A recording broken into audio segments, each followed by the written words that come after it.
जय हिंद। मैं दीपक डागुर राजपूताना क्लास है जयपुर में आप सभी का तहे दिल से हार्दिक स्वागत करता हूं। उम्मीद करता हूं आप सभी स्वस्थ और मस्त होंगे। क्या आप बीएसटीसी और पीटीईटी यानी कि प्री बीएड की तैयारी कर रहे हैं, एंट्रेंस एग्जाम की तैयारी कर रहे हैं? अगर हां तो लाडलो और लाडलियो, हम आपके लिए regular free test series super 30 लेकर के आए हैं। ध्यान रहे बच्चों, ये प्रश्न आपके लिए बहुत ही महत्वपूर्ण हैं। इन प्रश्नों के बिना आप सिलेक्शन की उम्मीद बिल्कुल भी मत करना, इसलिए वीडियो को एंड तक जरूर देखना।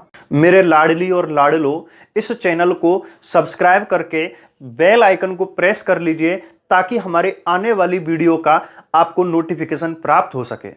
और अपने प्यारे से चेहरे की तरह इस वीडियो को कर दीजिए एक प्यारा सा लाइक, और सभी ग्रुप में दोस्तों इस वीडियो को शेयर जरूर कर देना ताकि अधिक से अधिक लोगों तक ये पहुंच सके।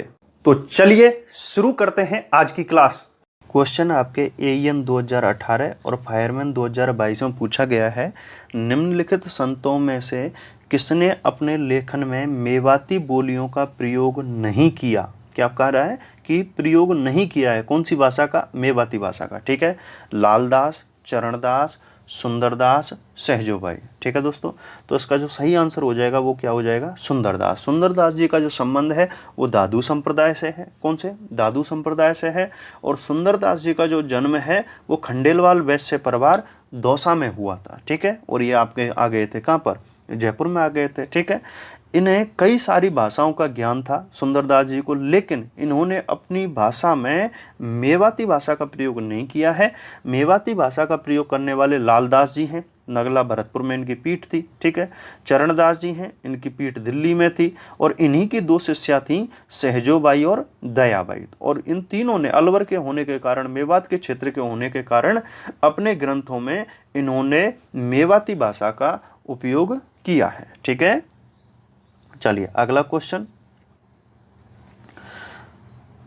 संगणक 2021 और एईएन 2013 में पूछा गया है, राजस्थान के संत पीपा के गुरु कौन थे? ठीक है, संत पीपा के गुरु कौन थे? गोरखनाथ, सुंदरदास, रैदास, रामानंद। ठीक है, तो संत रैदास के जो गुरु हैं उनका नाम क्या है? रामानंद। ठीक है, चलिए अगला क्वेश्चन है, पटवार 2021 और ईओ 2018 में पूछा गया है, संत पीपा की गुफा कहाँ है?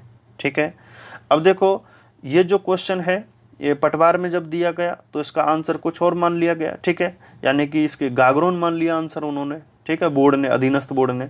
हालांकि इससे पहले ये ईओ 2018 में आया हुआ क्वेश्चन है, और ईओ जब आरपीएससी ने एग्जाम लिया था तो उन्होंने इसका ऑप्शन जो है वो क्या माना था? टोड़ा। क्या माना है? टोड़ा। बाकी ऑथेंटिक भी है और सही भी है। ठीक है, अब हो सकता है अधीनस्थ बोर्ड का कोई रिश्तेदार फेल हो रहा होगा तो इस वजह से, और वो गागरोन करके आ गया होगा तो इस वजह से उन्होंने इस ऑप्शन को मान लिया है। ठीक है, क्योंकि अधीनस्थ बोर्ड तो गलत क्वेश्चन मानने के लिए बहुत ही प्रसिद्ध है। ठीक है, तो गागरोन में तो इनका संत पीपा का जन्म हुआ था। क्या हुआ था? जन्म हुआ था, और गागरोन में इनकी छतरी बनी हुई है। ठीक है, चलिए अगला क्वेश्चन। जाम्बोजी जहां प्रवचन करते थे वे क्या कहलाता है? वह क्या कहलाता था? ठीक है, उद्योग निरीक्षक 2019 में क्वेश्चन पूछा गया है, खोलकी, सांथरी, अलकदरीवा, गद्दी। ठीक है, तो जम्बोजी जहां बैठ करके प्रवचन करते थे उस स्थान को क्या कहते हैं? हम ये चीज पूछ रहे हैं मेनली इसमें। तो इसका सही आंसर क्या हो जाएगा? सांथरी। क्या हो जाएगा? सांथरी हो जाएगा। ठीक है, चलिए अगला क्वेश्चन। क्योंकि जो अलकदरीवा है ये दादू दयाल जी के जो प्रवचन हैं उनको अलकदरीवा कहा जाता है। क्या कहते हैं? अलकदरीवा। और खोलकी, दादू दयाल जी की जो गुफा है उनको हम खोलकी कहते हैं। ठीक है, गद्दी यानी कि तो ये कॉमन हो जाती है, कोई भी बैठने वाला गद्दी पर वो हो जाता है। ठीक है, चलो अगला क्वेश्चन है, कंप्यूटर सहायक 2018 में पूछा गया है, राजस्थान के कौन से संत बीकानेर में कतरिया सर से संबंधित हैं? ठीक है, कंप्यूटर सहायक 2018 में पूछा गया है, विष्णु स्वामी, सिद्ध जसनाथ, ठीक है, नागा साधु, इनमें से कोई नहीं। तो कतरिया सर से संबंधित कौन है भैया आपके? सिद्ध जसनाथ। कौन है? सिद्ध जसनाथ। ठीक है, यानी कि जसनाथ जी की बात हो रही है यहाँ पर। चलिए अगला क्वेश्चन, प्रयोगशाला सहायक 2018 में पूछा गया है, राजस्थान के किस संत और रामानंद के शिष्य ने अपने राज्यों को त्याग कर गुरु मंडली में सम्मिलित हुए? संत मावजी, संत पीपा, संत हरिदास, उपरोक्त सभी। तो दोस्तों इसका जो सही आंसर है वो क्या हो जाएगा? संत पीपा। क्योंकि संत पीपा जो है इनके प्रताप सिंह खींची, ठीक है, इनका नाम हुआ करता था, और इन्होंने अपना राजपाट छोड़ करके और अपनी छोटी पत्नी, यानी कि इनके वैसे कहते हैं कि 20 पत्नियां थी इनके, तो उनमें से जो सबसे छोटी पत्नी थी सीता जिसका नाम था, उसे लेकर के और अपने गुरु रामानंद की शरण में चले जाते हैं और उन्हीं से शिक्षा प्राप्त करते हैं। ठीक है, चलिए अगला क्वेश्चन आपका, प्रयोगशाला सहायक 2018, वरिष्ठ अध्यापक 2018, महिला पर्यवेक्षक 2015 में पूछा गया। आप सोच लीजिए कितनी बार ये क्वेश्चन रिपीट हुआ है। दादू और उनके शिष्यों की रचनाएं अधिकतर किस भाषा में पाई जाती हैं? मेवाड़ी, मारवाड़ी, शेखावाटी, ढूंढाड़ी। ठीक है, तो दोस्तों जो दादू दयाल जी का संबंध है वो कहाँ से है? जयपुर से। और जयपुर वाले क्षेत्र को हम पहले क्या कहते थे? ढूंढाड़। और ढूंढाड़ में कौन सी भाषा बोली जाती है? ढूंढाड़ी। तो इन्होंने ग्रंथ भी कौन सी भाषा में लिखे हैं? ढूंढाड़ी। ठीक है, ग्रंथ भी ढूंढाड़ी भाषा में लिखे हैं, और दादू दयाल जी जो अपने उपदेश देते थे वो भी कौन सी भाषा में? ढूंढाड़ी भाषा में। ठीक है, चलो अगला क्वेश्चन है, कृषि पर्यवेक्षक 2018 में पूछा गया है, संत गुणसागर व नाममाला किस संत द्वारा रचित हैं? संत हरिदास, दादू दयाल, सुंदरदास, चरणदास। तो संत गुणसागर व नाममाला जो ग्रंथ हैं दादू दयाल जी द्वारा लिखे गए थे। किसके द्वारा? दादू दयाल जी के द्वारा लिखे गए थे। ठीक है, अगला क्वेश्चन जो है आर्थिक अन्वेषक 2018 में पूछा गया है, निम्नलिखित में से किसे राजस्थान के कबीर के नाम से जाना जाता है? दादू दयाल जी, पाबू जी, गोगा जी, रामदेव जी। ठीक है, तो इसका जो सही आंसर है वो क्या हो जाएगा? दादू दयाल जी। ठीक है, क्योंकि दादू दयाल जी जो हैं वो दोहे के रूप में अपने प्रवचन कहा करते थे, इसी कारण इन्हें राजस्थान के कबीर के नाम से जाना जाता है। और इनका एक ग्रंथ भी है, दादू जीरा दूहा। ठीक है, इस नाम से इनका एक और ग्रंथ है। ठीक है, अगला क्वेश्चन कॉलेज व्याख्याता 2018 में पूछा गया है, निम्नलिखित को सुमेलित कीजिए और नीचे दिए गए कूट की सहायता से सही चुनिए। ठीक है, तो यहाँ पर संत दिया हुआ है, संत का नाम है, और यहाँ पर जन्म स्थान दिया है। ठीक है, यानी कौन से संत का कौन सी जगह जन्म हुआ ये चीज पूछी गई है। रामदास भीमकुर, जसनाथ कतरियासर, दरियाब जी जैतारण, पाली में पड़ता है। ठीक है,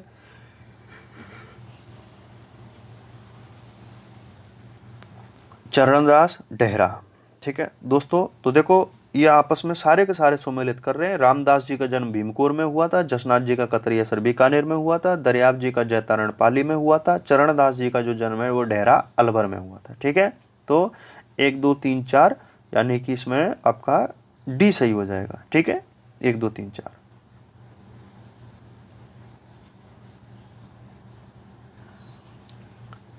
क्वेश्चन है बालिंद जी के गुरु कौन थे? ठीक है, रामानंद, जसनाथ, दादू दयाल, रज्जब। तो बालिंद जी के जो गुरु हैं वो कौन से हैं? दादू दयाल जी। कौन से हैं? दादू दयाल जी। ठीक है, और बालिंद जी ने एक ग्रंथ भी लिखा था जिसका नाम था ओरिलो। क्या नाम था? ओरिलो। ठीक है, इस नाम से इन्होंने एक ग्रंथ लिखा था बालिंद जी ने। ठीक है, चलिए अगले क्वेश्चन की तरफ,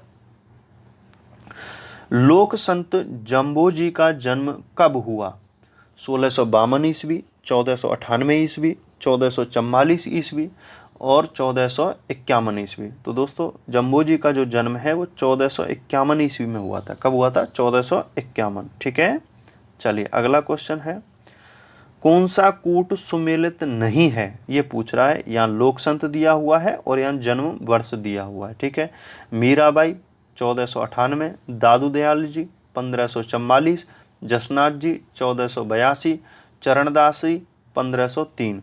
दोस्तों सुमेलित नहीं है पूछा गया है, तो इसमें जो चरणदास जी हैं वो सुमेलित नहीं है, क्योंकि 1503 ना होकर के 1703 है। कब है? 1703। ठीक है, 1703 में इनका जन्म हुआ था। ठीक है, चलिए अगला क्वेश्चन है आपका, मुगल सम्राट अकबर द्वारा किस संत को फतेहपुर सीकरी आमंत्रित किया गया था?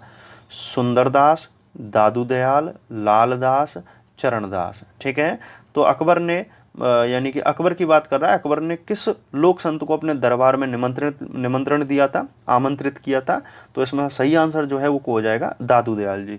यानी कि अकबर से मिलने के लिए ये मानसिंह, जयपुर का जो शासक है, यानी आमेर का उस समय शासक हुआ करता था मिर्जा मानसिंह, और अकबर के समकालीन थे दादू दयाल जी। ठीक है, तो दादू दयाल जी अकबर से मिलने के लिए कहाँ पर गए थे? फतेहपुर सीकरी। और फतेहपुर सीकरी कहाँ पड़ता है आपका? आगरा में पड़ता है। ठीक है, अगला क्वेश्चन है, संत मावजी का जन्म कहाँ हुआ? पीपासर, कतरियासर, सापुरा, सावला गांव। ठीक है, तो दोस्तों जो संत मावजी हैं, संत मावजी ने एक संप्रदाय है और उस संप्रदाय का नाम है निष्कलंक। क्या नाम है? निष्कलंक। इस निष्कलंक संप्रदाय की स्थापना की थी। और संत मावजी का जो जन्म है वो सावला गांव, और सावला गांव कहाँ पड़ता है दोस्तों? डूंगरपुर। कहाँ पड़ता है? डूंगरपुर। ठीक है, सावला गांव डूंगरपुर में इनका जन्म हुआ था। मेरे प्यारे लाडले और लाडलियों, मेरे दोस्तों, चैनल को सब्सक्राइब कर लीजिए और वीडियो को कर दीजिए लाइक। यह काम आपको बार बार नहीं बोलना पड़े, तो इसको तो बिना सोचे समझे कर ही लीजिए, क्योंकि इतनी मेहनत करके हम आपके लिए टेस्ट सीरीज लेकर के आए हैं सुपर 30। तो भरपूर आनंद लीजिए और शेयर जरूर करते रहिए, इसी में हमें खुशी मिलती है। चलिए, अगला क्वेश्चन है आपका, उत्तर भारत में भक्ति आंदोलन के जनक थे। ठीक है, उत्तर भारत में भक्ति आंदोलन के जनक थे कबीर, रामानंद, दादू दयाल, रैदास। तो दोस्तों याद रखना है, उत्तर भारत में भक्ति आंदोलन की जो अलख जगाने वाले संत हैं उनका नाम है रामानंद। क्या नाम है? रामानंद। और इन्हीं रामानंद के 12 प्रमुख शिष्य थे। कितने? 12। ठीक है, चलिए अगला क्वेश्चन है आपका, रामानंद जी के शिष्य नहीं थे। ठीक है, कौन इनके शिष्य नहीं है?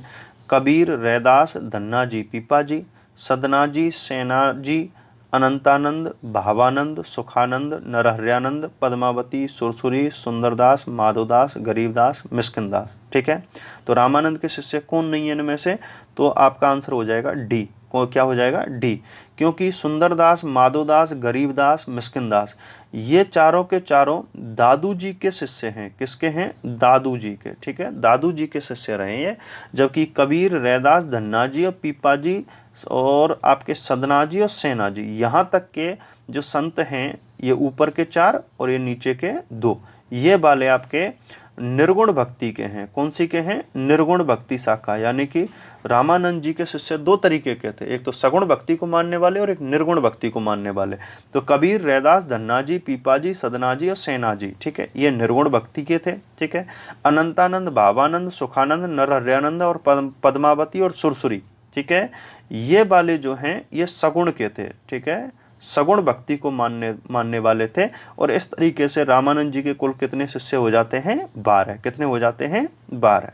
ठीक है, चलिए अगला क्वेश्चन है आपका, दिल्ली के किस बादशाह ने जसनाथ जी से प्रभावित होकर इन्हें गोरखमालिया में 500 बीघा जमीन भेंट की? अकबर, औरंगजेब, इब्राहिम लोदी, सिकंदर लोदी। तो दोस्तों याद रखना है सिकंदर लोदी। सिकंदर लोदी इनसे बहुत प्रभावित हुआ था जसनाथ जी से। ठीक है, और इनसे प्रभावित होकर के गोरखमालिया गांव पड़ता है, वो आपके बीकानेर में है, और यहाँ 500 बीघा जमीन जसनाथ जी के लिए सिकंदर लोदी ने दी थी। किसने दी थी? सिकंदर लोदी ने। ठीक है, चलिए अगला क्वेश्चन है आपका, लोक संत जसनाथ जी के बारे में सत्य है। ठीक है, सत्य पूछ रहा है, क्या है? राव लूणकरण को बीकानेर राज्य इन्हीं के आशीर्वाद से प्राप्त हुआ। हारो जी, चोखन जी, लालनाथ जी व रामनाथ जी जसनाथ जी के शिष्य हैं। ठीक है, ये सही है। रामनाथ जी द्वारा रचित ग्रंथ यशोनाथ पुराण, किसके द्वारा? रामनाथ जी, ये आपके जसनाथ जी के शिष्य थे। यशोनाथ पुराण बाइबल के समान पवित्र है। किसके? बाइबल के समान पवित्र है, बिल्कुल सही बात है। इनके शिष्य रुस्तम ने औरंगजेब को चमत्कार दिखाए थे। बिल्कुल, मुगल दरबार में जा करके और औरंगजेब को चमत्कार दिखाने वाले इनके शिष्य रुस्तम। ठीक है, और इसी कारण ये 4 ऑप्शन क्या हो जाएंगे? सही हो जाएंगे। ठीक है, सारे सही हैं। लूणकरण को भी बीकानेर राज्य इन्हीं के आशीर्वाद से प्राप्त हुआ था। ठीक है दोस्तों, चलिए अगले क्वेश्चन की तरफ, राजस्थान के किस लोक संत ने 5 दिसंबर 2001 को सुजानगढ़ चूरू से अहिंसा यात्रा शुरू कर 4 जनवरी 2009 को सुजानगढ़ में खत्म की? दोस्तों याद रखना है कि आचार्य तुलसी, आचार्य महाप्रग, आचार्य प्रसरमण ठीक है, आचार्य भीखंड जी। तो इसका जो सही आंसर है वो तो हो जाएगा क्या, आचार्य महाप्रज्ञ। इन्होंने 5 दिसंबर, अब ये डेट भी आपको याद करनी पड़ेगी, ठीक है, ध्यान रखना, एग्जाम में पूछी जाती है। 5 दिसंबर 2001 को सुजानगढ़ चूरू से इन्होंने अहिंसा यात्रा शुरू की थी और 4 जनवरी 2009 को, ठीक है, यानी कि लगभग 8 साल चलने के बाद में इन्होंने वापस सुजानगढ़ में ही आकर के उस यात्रा को क्या किया था, खत्म किया था। ठीक है, चलिए अगला क्वेश्चन है आपका, आचार्य तुलसी ने अणु व्रत आंदोलन की शुरुआत कब व कहां से की। ठीक है, कौन से, आचार्य तुलसी ने अणु व्रत आंदोलन, यानी कि हमें एक समय खाना खाना है और एक समय नहीं खाना है, इस तरीके का यह आंदोलन चलाया गया था क्योंकि अन्न की कमी आ गई थी हमारे देश में जब हमारा देश आज़ाद हुआ था उस समय पर। ठीक है, इसी वजह से। या फिर इन्होंने एक दूसरा नियम भी निकाला था कि सप्ताह में हम एक दिन क्या रखेंगे, उपवास रखेंगे, जिससे भूखे लोगों को जो उससे उस दिन का जो अनाज बचेगा वो भूखे लोगों को खिलाया जा सके। ठीक है, तो ऑप्शन दिए हुए 1 मार्च 1949 सरदार शहर चूरू, ठीक है, 5 दिसंबर 2001 सरदार शहर चूरू, 1 मार्च 1949 सुजानगढ़ चूरू, 5 दिसंबर 2001 सुजानगढ़ चूरू। तो दोस्तों जो अणु व्रत आंदोलन की शुरुआत की थी इन्होंने 1 मार्च 1949 को सरदार शहर, कौन से, सरदार शहर चूरू से की थी। ठीक है, चलिए अगला क्वेश्चन है आपका, पीपाजी का मुख्य मंदिर स्थित है किसका, लोक संत पीपा की पूछ रहा है, गागरोन, समदड़ी, मसूरिया, टोडा, रायसिंह। तो दोस्तों याद रखना है, पीपा जी का जो मुख्य मंदिर है वो कहाँ पर है आपके, समदड़ी, और समदड़ी कहाँ पर है आपके, बाड़मेर में, कहाँ पर है, बाड़मेर में। ठीक है, बाड़मेर में है, और यहाँ पर एक नदी बहती है और उस नदी का नाम है लूनी नदी। कौन से नाम है, लूनी नदी। इस नदी के किनारे ये मंदिर बना हुआ है समदड़ी बाड़मेर में, और यहीं पर इस लूनी नदी के किनारे ही चैत्र पूर्णिमा को, कब, चैत्र पूर्णिमा को क्या लगता है इनका, मेला। चैत्र पूर्णिमा क्या लगता है, मेला लगता है संत पीपा जी का। ठीक है, चलिए अगला क्वेश्चन है आपका, किस लोक संत को राजस्थान का नरसिंह कहा जाता है, पीपा जी, भक्त कवि दुर्लभ जी, धन्ना जी, संत माप जी। याद रखना है दोस्तों, राजस्थान का नरसिंह किसे कहा जाता है, भक्त कवि दुर्लभ जी को कहा जाता है। ठीक है, चलिए यही क्वेश्चन आता है दुर्लभ जी के बारे में, और कुछ नहीं है। ठीक है, चलो अगला क्वेश्चन है, किस संत ने भगवान की मूर्ति को हठपूर्वक भोजन कराया, पीपा जी, भक्त कवि दुर्लभ जी, धन्ना जी, संत माप जी। ठीक है, तो भगवान की मूर्ति को हठपूर्वक भोजन कराया था धन्ना जी ने। किसने कराया था, धन्ना जी। और जो धन्ना जी हैं जाति से जाट थे, कौन थे, जाट। और धुवन गांव टोंक में इनका क्या हुआ था, जन्म। धुवन गांव टोंक में जन्म हुआ था, जाति से जाट, जाट मतलब अड़ने वाले, अड़ियल। ठीक है, अड़ गए, भगवान की मूर्ति को भोजन खिला के ही छोड़ूंगा। तो कहते हैं कि भगवान ने जो मूर्ति है उन्होंने इनका भोजन खाया था, और उसके बाद में भगवान ने प्रसन्न होकर के इनकी गाय चराई थी। क्या चराई थी, इनकी गाय चराई थी। ठीक है, अगला क्वेश्चन है आपके, चरणदासी संप्रदाय की प्रधान पीठ कहाँ स्थित है। कौन सा, चरणदासी संप्रदाय, प्रधान पीठ पूछ रहा है, अलवर, जयपुर, मध्य प्रदेश, दिल्ली। ठीक है, तो दोस्तों मैंने पहले ही कहा था कि चरणदास जी जो हैं इनकी पीठ जो है वो कहाँ पर है, दिल्ली में। और यहीं पर क्या लगता है इनका, मेला, बसंत पंचमी के दिन। ठीक है, यहीं पर क्या लगता है, मेला। यहीं पर इनकी समाधि बनी हुई है, यहीं पर इनकी पीठ बनी हुई है, यहीं पर इनका मेला लगता है। और मेला कब लगता है दोस्तों, बसंत पंचमी। कौन सी पंचमी, बसंत पंचमी। और बसंत पंचमी कब पड़ती है, माघ के महीने में पड़ती है। कब, माघ। और माघ कब आता है, शुक्ल। ठीक है, यानी कि सॉरी, माघ के शुक्ल पक्ष की पंचमी को, माघ के शुक्ल पक्ष की पंचमी को इनका मेला लगता है दिल्ली में। ठीक है, बसंत पंचमी के दिन। चलिए अगला क्वेश्चन है, लोक संत चरणदास जी से संबंधित असत्य कथन है। क्या पूछ रहा है, असत्य कथन पूछ रहा है। इन्होंने अपने संप्रदाय के 36 नियमों के पालन पर जोर दिया। इन्होंने दिल्ली पर नादिर शाह के आक्रमण की भविष्यवाणी की।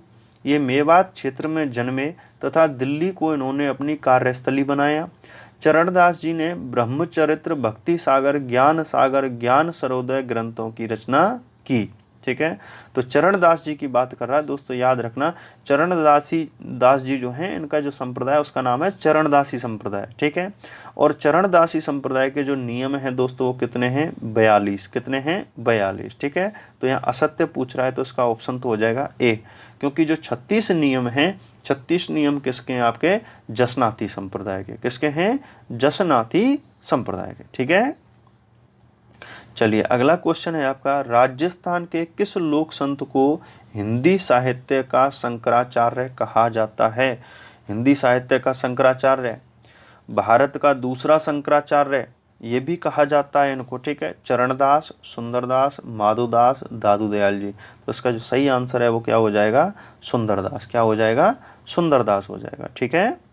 चलिए अगला क्वेश्चन है आपका, 8 नवंबर 1997 को किस लोक संत का 2 रुपये का डाक टिकट जारी किया गया। चरणदास, सुंदरदास, माधोदास, दादू दयाल, ठीक है। तो दोस्तों जो 2 रुपये का डाक टिकट जारी किया गया था वो है आपका सुंदरदास को। किसको है, सुंदरदास को। सुंदरदास को हिंदी साहित्य का शंकराचार्य कहा जाता है और कहते हैं कि लगभग इन्होंने 52, कई गाइडों में 44 या 42 भी दे रखा है, इतने लगभग इन ग्रंथों की इन्होंने रचना की थी। इसी कारण इनके ऊपर क्या किया गया, डाक टिकट जारी किया गया था, ठीक है। और सुंदरदास का जो संबंध है वो कौन से संप्रदाय से है, दादू संप्रदाय से, ठीक है। ये दादू दयाल जी के शिष्य थे। और सुंदरदास जी की जो प्रमुख पीठ रही है, ठीक है, यानी कि इनके कई सारे थंबा, जिन्हें हम थान कहते हैं, थंबा कहते हैं या पीठ कहते हैं, कई सारी पीठ थी, लेकिन सुंदरदास जी की जो प्रमुख पीठ है वो आपके फतेहपुर में थी। कहाँ पर थी, फतेहपुर, ठीक है। और फतेहपुर कौन सा, सीकर वाला, हमारे राजस्थान के सीकर जिले का जो फतेहपुर तहसील है वहाँ। इसी कारण इनको सुंदरदास फतेहपुरिया भी कहते हैं। क्या कहते हैं, सुंदरदास फतेहपुरिया, ठीक है। चलिए अगला क्वेश्चन है आपका, संत सुंदरदास जी द्वारा रचित ग्रंथ नहीं है, ठीक है। मैंने कहा कि सुंदरदास जी ने लगभग 42 ग्रंथ लिखे थे, ठीक है। तो कौन सा ग्रंथ इन्होंने नहीं लिखा, कायाबेली, परिचय का अंग, पंथ परीक्षा, आत्मबोध, सुख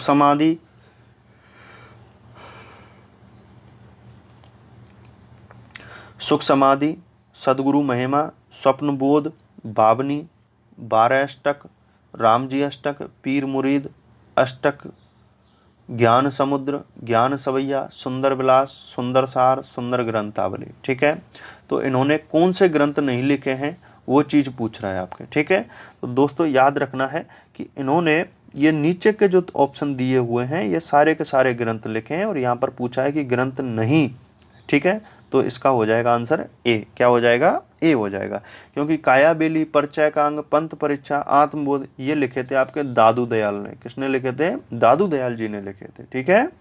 चलिए अगला क्वेश्चन, अंतिम क्वेश्चन, राजस्थान का वह लोक संत जो आजीवन दूल्हे के भेष में रहा, बालिंद जी, मिस्किनदास, माधोदास, रज्जब, ठीक है।